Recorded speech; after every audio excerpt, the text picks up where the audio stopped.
Hello बच्चों, let's read this question. The question says, तो statement based question given है, यहाँ पे डायरेक्शंस गिवन है इन द क्वेश्चन। दो स्टेटमेंट्स गिवन है, स्टेटमेंट 1 एंड स्टेटमेंट 2। तो हमें मार्क करना है करेक्ट चॉइस एज। अगर दोनों स्टेटमेंट करेक्ट है तो आंसर हो जाएगा 1, दोनों स्टेटमेंट इनकरेक्ट है तो आंसर हो जाएगा 2। Statement 1 correct and statement 2 incorrect है तो आंसर हो जाएगा 3। Statement 1 incorrect and statement 2 correct है तो आंसर हो जाएगा 4। तो स्टेटमेंट 1 यहाँ पे गिवन है कि जो सेल्स होता है एपिथेलियल टिश्यू के, वो टाइटली पैक्ड होता है with little intercellular matrix.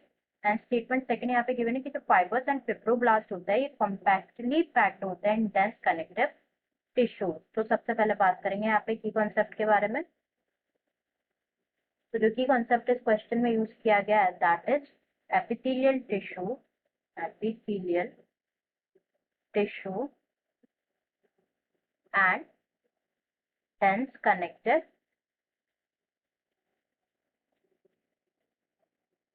Tissue. तो दोनों के बारे में हम डिस्कस करेंगे वन बाय वन। पहले बात करेंगे यहाँ पे एपिथेलियल टिश्यू के बारे में। एपिथेलियल टिश्यू के बारे में, तो जो एपिथेलियल टिश्यूज होता है ना, दीज आर द टिश्यूज जिसमें क्या प्रेजेंट होती है, फ्री सरफेस प्रेजेंट होती है। फ्री सरफेस प्रेजेंट होती है जो कि आइदर फेस करती है बॉडी फ्लूइड को और दी आउटसाइड एनवायरनमेंट। एंड दस जो एपिथेलियल टिश्यूज है ना, ये क्या करते हैं, प्रोवाइड करते हैं कवरिंग, प्रोवाइड करते हैं कवरिंग और लाइनिंग प्रोवाइड करता है for some part of the, for some part of the body. Next यहाँ पे बात करें तो जो सेल्स होता है ना एपिथेलियल टिश्यू के, सेल्स जो होता है ये कैसे होते हैं, कॉम्पैक्टली पैक्ड होता है, कॉम्पैक्टली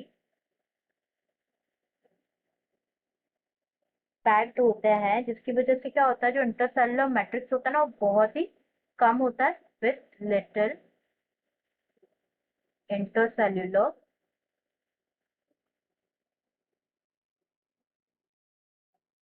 मैट्रिक्स। तो जो एपिथेलियल टिश्यूज है मेनली दो टाइप्स के हैं, एक है simple epithelium and the another one is compound epithelium, compound epithelium. तो जो फर्स्ट स्टेटमेंट यहाँ पे गिवन है कि जो सेल्स होते हैं एपिथेलियल टिश्यूज के, ये टाइटली पैक्ड होते हैं और कॉम्पैक्टली पैक्ड होते हैं विद लिटिल इंटरसेलुलर मैट्रिक्स। ये बिल्कुल ट्रू है जैसे कि हमने डिस्कस किया। नेक्स्ट अब हम बात करते हैं about dense connective tissue. Dense connective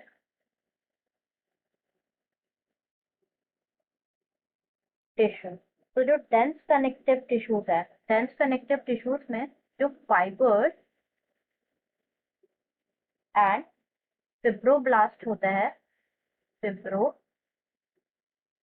तो जो फिब्रोब्लास्ट है, फिब्रोब्लास्ट आर दी सेल्स जो कि प्रोड्यूस करते हैं और सिक्रीट करते हैं फाइबर्स। ये फाइबर्स और फिब्रोब्लास्ट डेंस कनेक्टिव टिश्यूज में क्या होता है, कॉम्पैक्टली पैक्ड होते हैं और टाइटली पैक्ड होते हैं, कॉम्पैक्टली पैक्ड होते हैं। एंड जो ओरिएंटेशन होता है ना फाइबर्स का, ये शो करते हैं क्या, रेगुलर और इरेगुलर पैटर्न शो करते हैं, रेगुलर और इरेगुलर पैटर्न शो करते हैं। एंड उन्हें कहा जाता है, अगर रेगुलर पैटर्न शो करते हैं तो known as dense regular connective tissue, irregular pattern show करते हैं तो known as dense irregular connective tissue. ठीक है, रेगुलर कनेक्टिव टिश्यू में एग्जांपल देखें तो इट इंक्लूड्स लिगामेंट्स और टेंडन्स, लिगामेंट्स और टेंडन्स। एंड जो डेंस इरेगुलर कनेक्टिव टिश्यूज है ना, ये कहाँ पे पाया जाता है, ये फाउंड होता है और प्रेजेंट होता है इन दी स्किन।